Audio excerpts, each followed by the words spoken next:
Feelings ಅಂದರೆ ಏನು?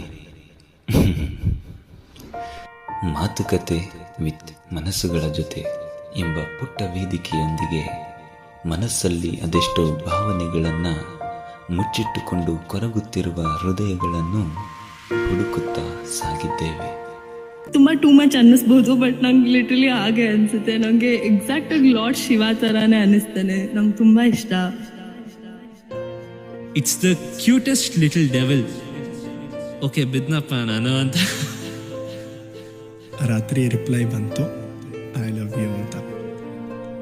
ತುಂಬಾ ಏನೇನೋ ಮಿಸ್ಕನ್ಸೆಪ್ಷನ್ಸ್ ಆಗ್ಬಿಟ್ಟು, ತುಂಬಾ ಮಿಸ್ಅಂಡರ್ಸ್ಟ್ಯಾಂಡಿಂಗ್ಸ್ ಆಗ್ಬಿಟ್ಟು ಅಟೆಂಪ್ಟ್ಸ್ ತನಕ ಹೋಗ್ಬಿಟ್ಟಿತ್ತು. ಗೊತ್ತಾಗಿಲ್ಲ, ಅವಳು ಅಳ್ತಾ ಹೋಗ್ಬಿಟ್ಲು. ಹೇಗೆ ಹತ್ತಿದ್ದೀನಿ ಅಂದರೆ I am almost in tears ಅಲ್ಲಿ. ಲೈಕ್ ನನ್ಗೊಂದು ಸೆಕೆಂಡ್ ನಿನ್ ಯಾಕಲ್ಲ ಹೆಣ್ಮಕ್ಳು ಚೆನ್ನಾಗಿರಲ್ಲ, ಆ ಕ್ಲೋಷರ್ ಸಿಕ್ತು. ನನ್ನ ಕಾಲೇಜ್ ಲೈಫ್ಗೆ ಆ ಲೈಟ್ ಕೊಟ್ಟಿರೋ ಮ್ಯಾಚ್ ಬಾಕ್ಸ್ ತರ. ಅವನ ಹತ್ರ ಒಂದೇ ಒಂದ್ಸರಿ ಸಾರಿ ಕೇಳಬೇಕು ಅಂತ ಅನ್ನಿಸ್ತಾ ಇದೆ. ಅವಳ ಬೆಲೆ ನನಗೆ ಈಗ ಗೊತ್ತಾಗ್ತಿದೆ. ಅವಳು ಮೆಸೇಜ್ ಮಾಡ್ತಾ ಇಲ್ಲ, ಫೋನ್ ಮಾಡ್ತಿಲ್ಲ, ಒಂದು ದಿನಕ್ಕೂ ಅವಳು ಬಿಟ್ಟಿರೋಕ್ಕಾಗ್ತಿಲ್ಲ ನನಗೆ. ಅದೆಷ್ಟೋ ಜನಕ್ಕೆ ತಮ್ಮ ಮನಸ್ಸಿನ ಭಾವನೆಗಳನ್ನ ಹೇಳ್ಕೊಳ್ಳೋಕೆ ಯಾರು ಇಲ್ಲದೆ ಇರುವಾಗ ತಮ್ಮ ಜೀವನವನ್ನೇ ಎಂಡು ಮಾಡ್ಕೋತಾರೆ. ಚೆರಿ ಅಂತ ಹೇಳಿ, ನನ್ನ ಲವ್ ಸ್ಟೋರಿ ಹೇಗಿತ್ತು ಅಂತಂದ್ರೆ, ಒಂದು ಮಳೆಗಾಲದಲ್ಲಿ ಸ್ಟಾರ್ಟ್ ಆದಂತ ಒಂದು ಫುಲ್ ಲವ್ ಸ್ಟೋರಿ. ಅದು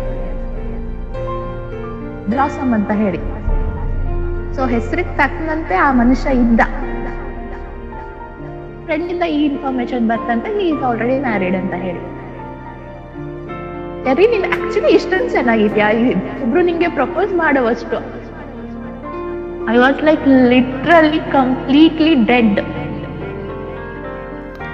ಇಲ್ಲಿ ಮನುಷ್ಯನಿಗೆ ತುಂಬಾ ಅವಶ್ಯಕತೆ ಇರೋದು ಆಹಾರ, ಗಾಳಿ, ನೀರು ಮಾತ್ರ ಅಲ್ಲ. ನೊಂದಾಗ, ಕೆಳಗಡೆ ಬಿದ್ದಾಗ, ಜೀವನನೇ ಸಾಕು ಎಂದಾಗ ಮನದ ಭಾವನೆಗಳನ್ನ ಹಂಚಿಕೊಳ್ಳೋಕೆ ಒಂದು ಹೃದಯ ಬೇಕು ಅನ್ಸುತ್ತೆ.